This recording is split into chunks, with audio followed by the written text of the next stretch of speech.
উত্তম চরিত্র।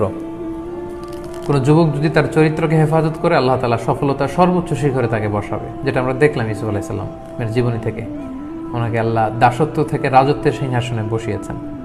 সো যুবক ভাইদের প্রতি আমার নসিহত থাকবে যে আমরা যেন যৌবনকে হেফাজত করি। আমরা প্রাপ্তবয়স্ক হলে আমরা যেন বিয়ে করি, বিয়ের প্র্যাকটিসটাকে যেন আমরা সহজ করি।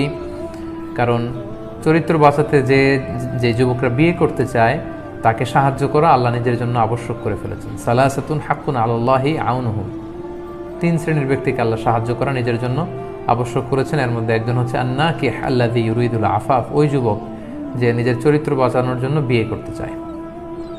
আমরা যেন আমাদের চরিত্রকে সবসময় হেফাজত করি। ইউসুফ আলাইহিস সালাম থেকে আরেকটা জিনিস শিখলাম হচ্ছে ফরগিভনেস, ক্ষমা।